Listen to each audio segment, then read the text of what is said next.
Ал енді ары қарай жалғастырайық. 5-ші жаттығудан бастап. Бұл жерде де бізде 5 сөйлем берілген. Бірақ построенная на выгоде дружба не бывает прочной дейді. Осыны біз определяемое слово алдында тұратындай етіп жасауымыз керек. Яғни измените предложение так, чтобы причастный оборот стоял после определяемого слова. Яғни бізде определяемое слово это дружба. Дружба, построенная на выгоде. Построенная на выгоде был причастный оборот. Не бывает прочный. Причастный оборот жан-жағынан қоршалған. Ары қарай. Снесенное ветром дерево имело больше ветвей, чем корней. Өзгертейік. Дерево, снесенное ветром, имело больше ветвей, чем корней. Снесенное ветром причастный оборот. Дерево бізде определяемое слово. Ары қарай үшінші. Брошенный по согласию камень далеко летит. Камень, брошенный по согласию, далеко летит. Яғни, брошенный по согласию причастный оборот. Камень, определяемое слово. Какой камень? Брошенный по согласию. Брошенный по согласию что? Камень. Ары қарай.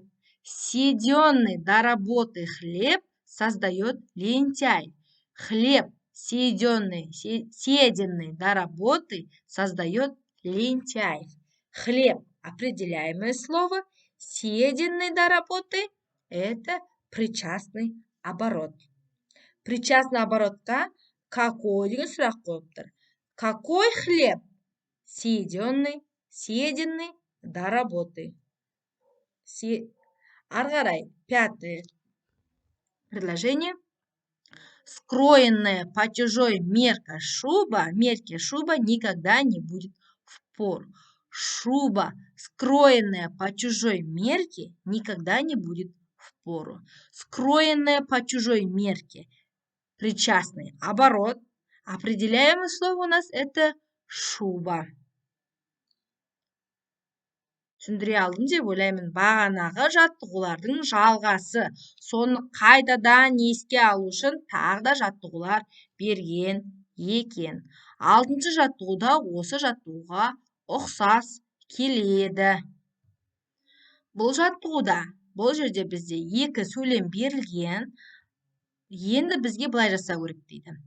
Вставьте подходящий по смыслу причастный оборот, чтобы он стоял перед определяемым словом. Яғни бізде үлгі бойынша тірек сөзге 2 причастный оборотты беріп кеткен, соның қай сөйлемге тиісті екен және осы причастный обороттар определяемый сөздің алдында тұратындай етіп жазуымыз қажет. Яғни біріншісіне усыпанные, разноцветными. Асарпен жазып жіберейік. Разноцветными листьями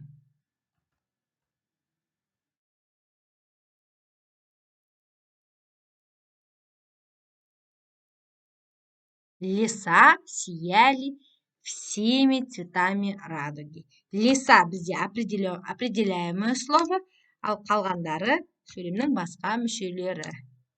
Бізде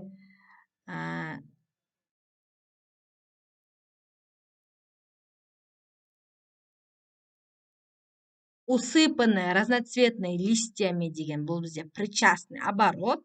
Леса определяемое слово екенін анықтадық. Екінші сөйлем. Скошенные летом травы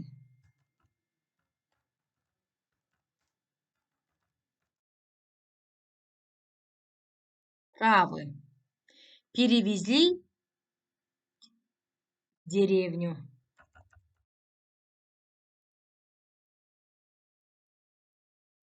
Яғни Бұл жерде скошенные летом причастный оборот есептеліп тұр. Травы определяемое слово. Бізде есептің шартын солай берген. Яғни причастный оборот определяемое словоның алдында тұрсын деп. Солай біз жазып шықтық. Какие травы? Скошенные летом. Скошенные летом что? Травы. Яғни бұл бізде определяемое слово. Скошенные летом причастный оборот.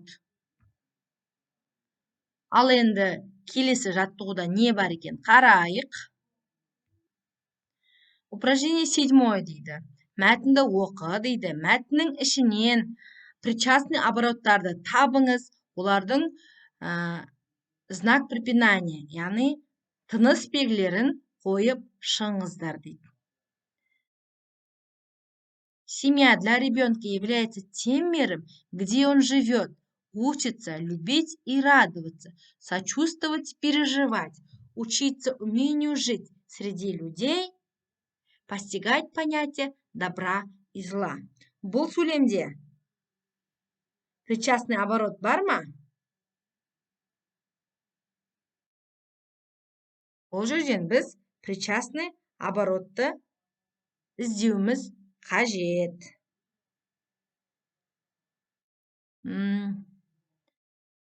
Мен таппай тұрмын. Бірақ сөйлемнің мағынасын айтып кетейік. Бала үшін отбасы ол жақсы көруді, көңіл қуануды, біреуге мейірімін төгуді, уайымдауды, адамдардың арасында өмір сүруді үйрететін ең алғашқы кішкентай ғана мемлекеті дейді. Ребенок прежде всего должен осознать себя членом семьи, неотъемлемой частью своей малой родины, потом гражданином Казахстана и потом только жителем планеты Земля. Кішкентай бала, ол бірінші ең алдымен сол отбасының мүшесі екендігін, кейін ол өзінің Қазақстан Республикасының азаматы ретінде, және содан кейін барып үлкен жер ғалам шарының адамы екенін түсіну керек.